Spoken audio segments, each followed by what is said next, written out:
Thank you. I'm Philippe Ravanas, and I'm here with Kevin Giglinto, who's the VP of Sales and Marketing for the Chicago Symphony.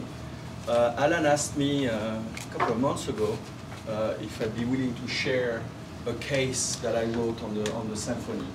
And I thought that the best way to do that would be to actually invite Kevin to present that, because he did it. Tim and I think alike so much that we don't even have to coordinate our notes and go to the same source. I was going to share the definition of Robert Cross on revenue management, and he did it for me. What Robert Cross added, and Cross worked for American Airlines in the mid-80s and really helped them develop revenue management as its peak.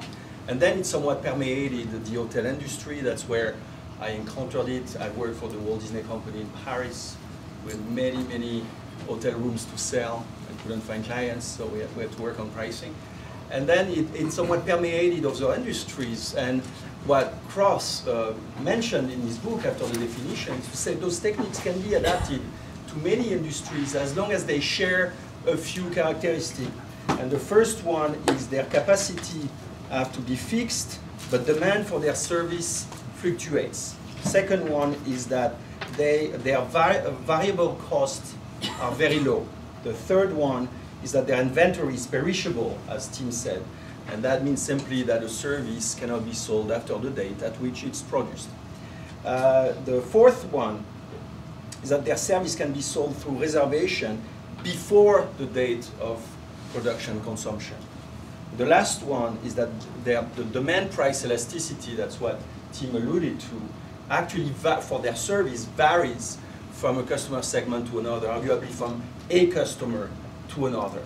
And when I read that, I don't know, 15 years ago, it seemed to me obvious that the field of performing art was tailor-made for that techniques. And yet, until very recently, I couldn't find many examples of companies in our field that were actually finding inspiration in those pricing techniques. Worse, if I would even suggest to a manager in our field that maybe, the manager complained about the difficulty of making a buck at what they were doing, or that they never had the right number of seats. I say what's infuriating in our job is that most of the time we have too much seats, and the few times we have a success, we just don't have enough. We can't, our inventory is set. And if I would dare to say, well, why don't you look into revenue management? Immediately they'd say, no, that's not for us. That can be adapted, or it's flat out unethical. The irony, of course, is that they were doing it without acknowledging it. Just like the bourgeois gentilhomme who spoke in prose without knowing it. All those organizations were constantly discounting their tickets when it didn't work, but they were very reticent in raising prices the few times they actually could have done that. So it was ethical to do it when they suffered from it in terms of revenue, but it became unethical if there was something to gain about that. They had a very strong Catholic approach to revenue management. I was raised Catholic, but and so I opened myself to François Colbert, who's the editor of the International Journal of Arts Management, and said, well, you should find a case and write about it. And I went on to try to find a great example in our field. And it took me a while to realize that the best example I could find was 3 blocks from my office up on Michigan Avenue. And actually, I was made aware of it because complaining in a class to students said, nobody seems to be interested in that in our field. The student raised their hand and said, well, I'm doing an internship at the CSO, and I cannot do that already. And so I had some very interesting conversation with Kevin on the subject. And what he told me when I interviewed him is that before they really start to look into innovative pricing, certainly innovative for our field, they had somewhat the worst of both worlds. They had high prices, which turned younger, less affluent, and more price-sensitive clients away. And they were constantly discounted, which of course alienated their subscribers, who did not understand why they should commit to the CSO months before the show and pay significantly more than the person walking down the door at the last minute and taking advantage of a discount offer. So they had to, faced with decreasing attendance and subscription, the CSO had to rebuild its value model, and Kevin will tell us how we did it. Thank you, Philippe. Thanks for having me. It was kind of an eye-opening experience coming into the classical music world. I had nothing to do with it 12 years ago. I had no idea I was going to get into it. And when I did, you know, I didn't know anything about the music. I grew up on rock and roll. I played guitar my whole life. I didn't know what I was getting into and how the value equation would be. But it was clear to me from day one that there was something wrong with our pricing. Our patrons were telling us they hated our pricing. It was too expensive, too expensive, too expensive. I can't afford it. And they were voting with their feet, essentially. And so we wanted to get a little bit more at why and what could we do to resolve the issue. But in the whole industry, historically, I remember looking at all the brochures when I first got into the industry, and everybody had a list of the prices, and those were the prices, and that was it. And there was like 4 or 5 prices, maybe 7 prices. And that didn't create much differentiation, which actually Tim had talked about. And so you were going to buy into what they had, and that was it, and there was going to be no change. So around 2000, people started talking about variable pricing. And we actually had somebody from United come into the CSO. And he created a system that actually became eventually what it turned into. But it was a little too much like the airline industry. And so that created another problem, because it doesn't necessarily translate exactly for the arts.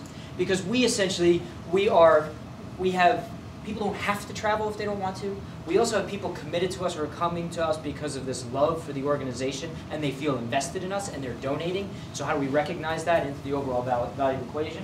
And also, so the single ticket experience, Broadway gets away with this a lot. You can buy a ticket for $200, and then somebody sits right next to you and bought the same ticket right next to you for $50.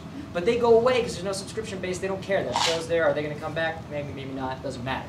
But me, if I have a subscriber right in the center, and they paid something, and somebody sits down next to them that looks just like them and paid half the price, I get the phone call, and then worse, my boss gets the phone call, and then all hell breaks loose. And it also deteriorates the relationship you have with your patrons. And that's the whole point, is that our strategies have shifted to really recognize the fact that we have to get the whole patron loyalty equation factored into how we do pricing. So this wonderful chart gives a 13-year history of CSO pricing. And so back in 1990, the top line here is what our retail prices were on this for single tickets. The blue line is what the average price paid was, so what people were actually spending for the tickets. And the final black line is this price going forward at CPI, so inflation. So you could see the path the CSO went on in 1990 that became problematic because, you know, at the time there was limited inventory available. We were selling out heavily on subscription. So on the backs of the subscribers, we were basically charging the increased costs of the institution. And, you know, and it may have worked for a while, but you also see how this line just continues to grow. And then you also see the separation right about 1999 when we were forced to discount a lot more because people weren't willing to pay the literal retail price for what we were offering. And that became worse and worse and worse over time. So this is my favorite chart, and I showed this to the board back when I presented the strategy before we implemented it, because it's essentially a supply and demand curve. And you see that price, our retail price, with sales in units. And these are subscriptions, and the green are single tickets. So you could argue, clearly, we were underpriced at this time, right? The point at which we maximized utilization and price was 1996. And then you could start to see this trail off. Now, granted, the economic issues of 2001 definitely played a role in there, but we were having a problem before then, where subscribers were leaving. There was a value equation problem because we had some programming that people weren't really happy with, and we weren't adjusting price at all to reflect that. So if you actually take this 1996 price and push it forward at CPI and compare it to where we were in 2003, we were about 17% overpriced. Now, granted, that's not the only factor, right? But you could say that therein is a problem. So we knew we had to look at our whole house, because I would see on any concert night, the musicians used to scream about it because they call it the sea of red. Because we have these big red seats that you can see clearly if they're not filled, right? And they drive me mad. But there was an area that our main floor was a problem. We would sell out our gallery and our upper balcony, they'd be packed, and our main floor would be half empty. And it just made people feel like the concerts were sold even when they weren't all that badly sold. So we looked at the whole house, and we did see, well, before I get into that, well, I don't need to talk about that right now. So we looked at the main floor, and we did basically utilization analysis. So it's a basic hot to cold map, right?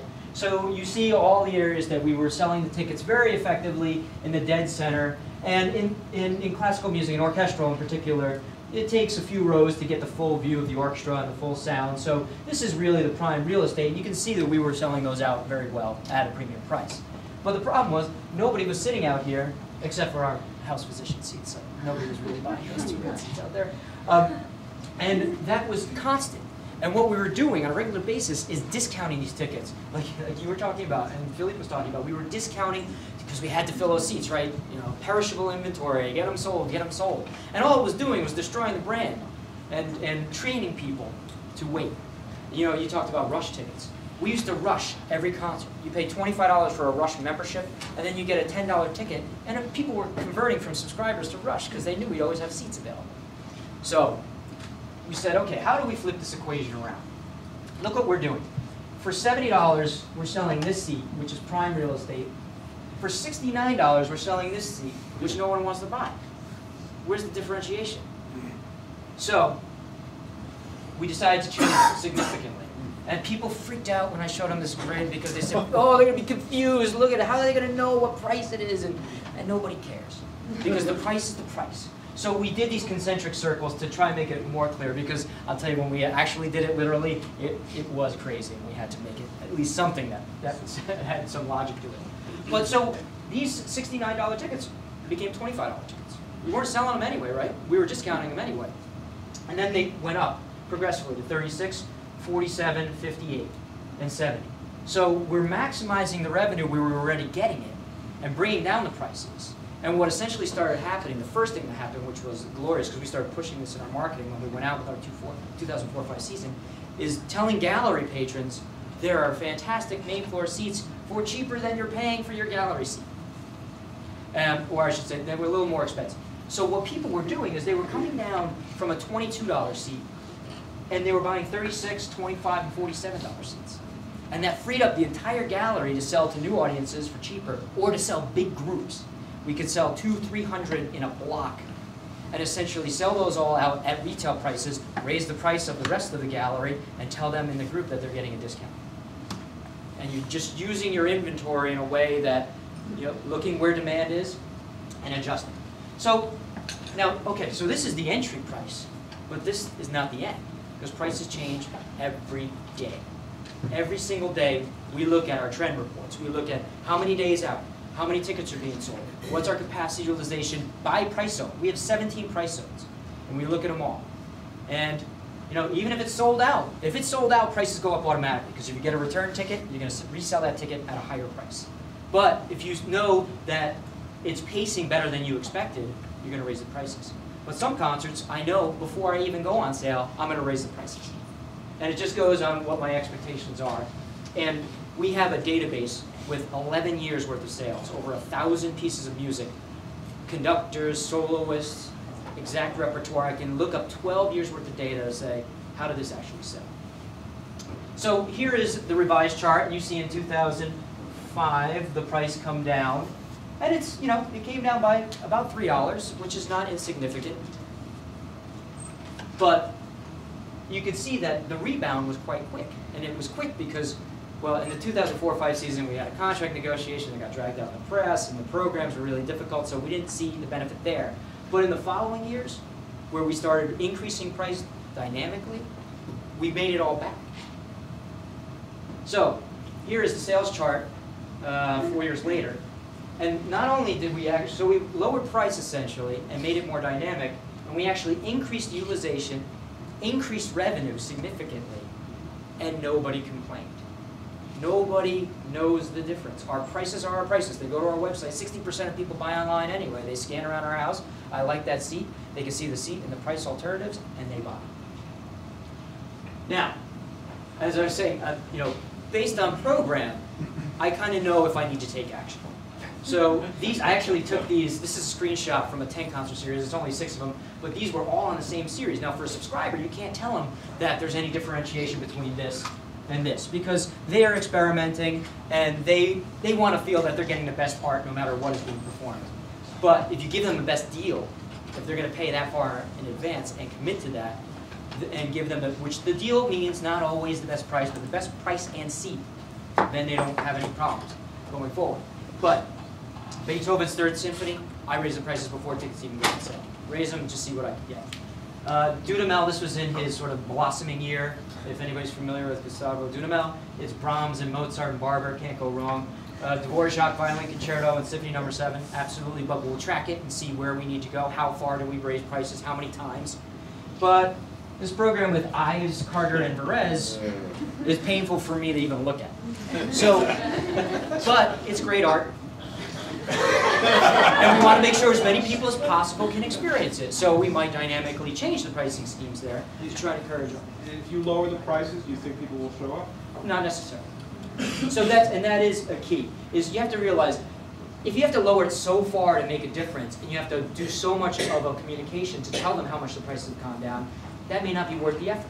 But we did experiment with some things this past January, actually, that weren't moving, and we changed price scale around, and we did see a difference, but it's not 100% across the board. Because sometimes, if a program's not going to sell, it's not going to sell. What I try to encourage us strategically to do is perform this fewer times. Right, do this twice, and do this 5 times. Yeah. And that's not so easy in the orchestral world, which you know what. So, yeah. Oh, okay. Well, I'm actually wrapping up. So there you go. Time management and revenue management. Okay. So we knew we had a pricing challenge. We are the most expensive orchestra in the country. I think Philadelphia surpassed us recently, but we're pretty darn expensive. The new scaling at the house helped draw audiences down to the main floor. But again, we need to maximize the revenue potential for our performances. We need the revenue, but it's also my job to maximize capacity utilization, right? Get as many people experiencing the art as possible. So we need to provide a variety of prices, make sure it's accessible. By guaranteeing the subscribers the best price, we reinforce that relationship. But I am committed to providing entry-level pricing for the next generation, which are students. And this is my proudest thing I have ever done there. We created online student tickets for $10. We give them the promise of a seat. So we sell them in a general admission area of the house that they don't even see. They don't get their tickets, they have to pick them up at will call. We seat them 3 hours before the concert where we have availability. And they love it. We went from selling 1,200 cash at the box office student tickets to 17,000 online. We know who they are, we have their email addresses, we have their addresses, and we have a relationship with them. So, but in the end, you know, we're still going to implement strategic price increases and strategic promotions where it makes sense. And while hopefully the holistic approaches that we're keeping in mind the brand and who we are. And that's it. Very good.